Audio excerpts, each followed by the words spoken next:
Welcome back to NBA Jazz Champs, your go-to spot for all things basketball. In today's video, we're going to dive deep into the recent analysis by Black and White Sports on a major issue that's rocked the WNBA, the stunning ratings collapse that occurred after Caitlin Clark was eliminated from the playoffs. Her absence has left a void so large that not even the league's brightest stars, like A'ja Wilson and Breanna Stewart, can fill it. Stick around as we unpack why the WNBA is struggling without Clark, the controversy it has sparked, and what this means for the league's future. Let's jump right into it. Let's set the stage. Caitlin Clark has quickly become one of the most exciting young stars in basketball, with a style of play and energy that has drawn in casual fans and die-hard basketball enthusiasts alike. Her performance in the WNBA playoffs was electric, but when her team was eliminated, so was much of the WNBA's viewership. According to Black and White Sports, the WNBA saw a dramatic ratings drop after Caitlin Clark's exit. Before her elimination, the playoffs were averaging over 2.5 million viewers. After she was out, that number plummeted to just 929,000. That's a drop of over 65%. The numbers are clear. Caitlin Clark's star power was the driving force behind those ratings. But what makes this drop even more significant is that the WNBA semifinals, which featured two MVP-caliber players, still couldn't maintain the same level of interest. Without Caitlin, the league struggled to keep viewers hooked.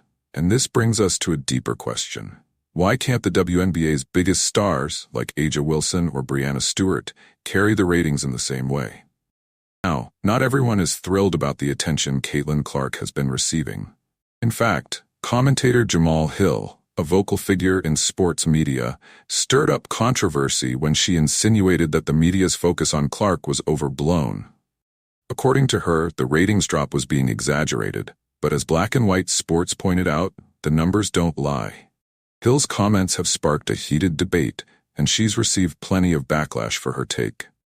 Jamal Hill, who previously co-hosted what was sarcastically dubbed Woke Center on ESPN, has a history of politically charged commentary. Her opinions have often polarized audiences, and this time, her take on Caitlin Clark is no exception.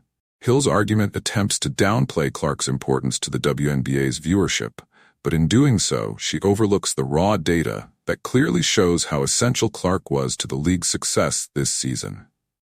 What's interesting is that this kind of controversy mirrors what happened with Jamal Hill's own career.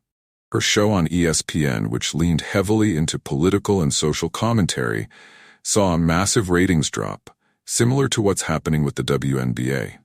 The bottom line is, when it comes to sports, fans tune in for the action on the court, not political agendas. The WNBA has been dealing with this issue for a while, and Caitlin Clark's popularity was one of the few bright spots bringing in viewership.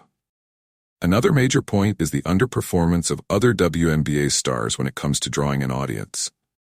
Players like A'ja Wilson and Breanna Stewart are undeniably talented.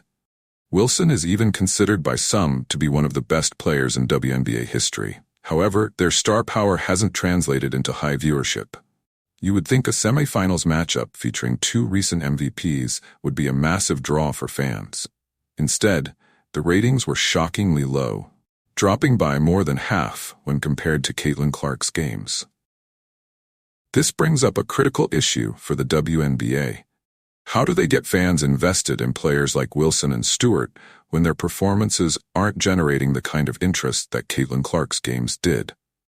Even with all the accolades and recognition, these players just aren't moving the needle in the same way. The WNBA's attempts to position these players as the faces of the league clearly haven't resonated with the general public in the way they hoped.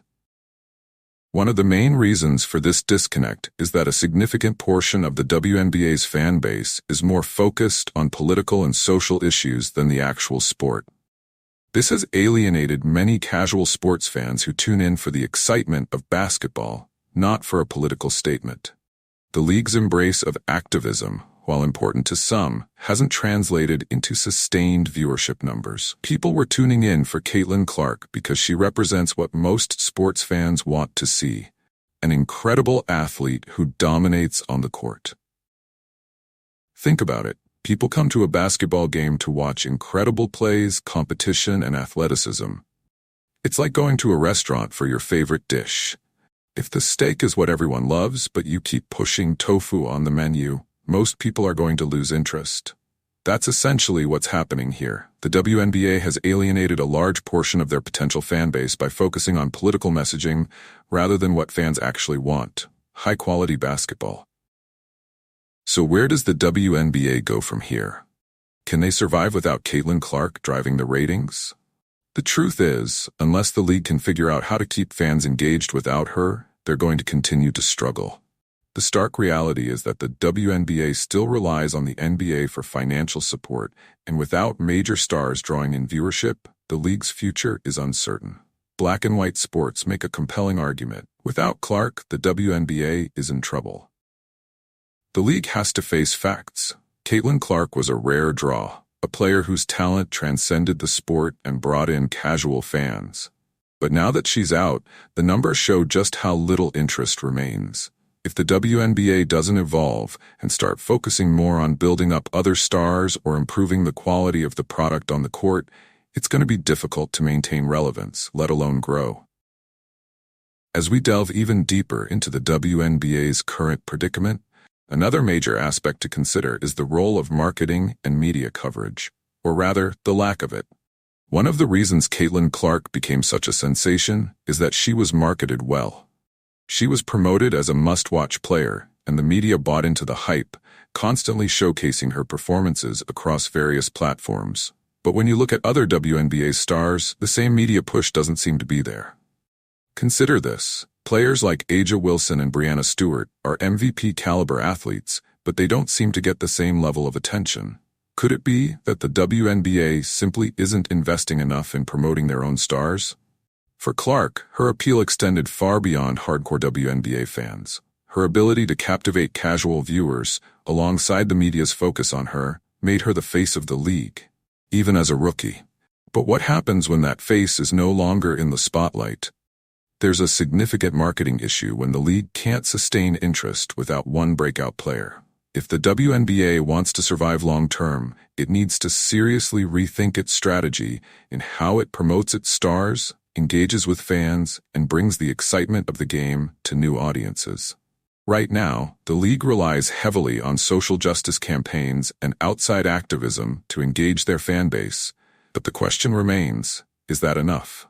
Sports leagues, at their core, thrive on competition, rivalries, and star power. The NBA learned this decades ago. Michael Jordan, Kobe Bryant, and now LeBron James and Stephen Curry didn't just become household names by their performance alone. They were promoted as larger-than-life figures. For the WNBA to succeed, they have to build similar narratives around their players. If there's one thing that has kept sports leagues alive for decades, it's the power of rivalries.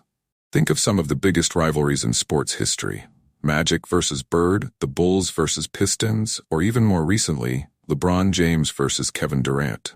These matchups gave fans something to look forward to beyond just individual games. So where are the rivalries in the WNBA?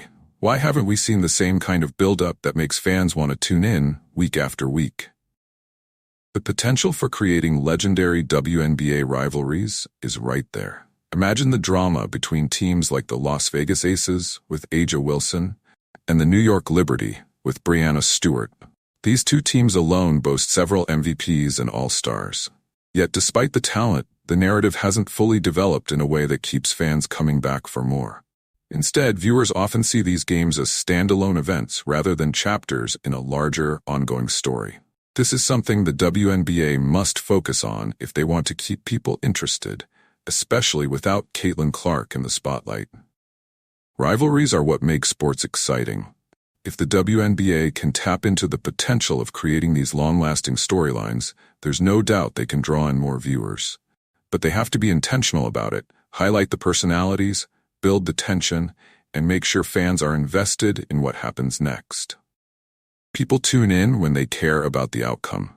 And right now, the league hasn't fully capitalized on that. So what do you think? Can the WNBA learn from these other leagues and find a way to survive and thrive without Caitlin Clark's star power? What do you think they should focus on to get their viewership back up? Be sure to leave your thoughts in the comments below. And while you're at it, Don't forget to like this video and subscribe to NBA Jazz Champs. We'll continue to bring you the latest news, updates, and breakdowns on all things basketball. Thanks for watching, and we'll see you next time.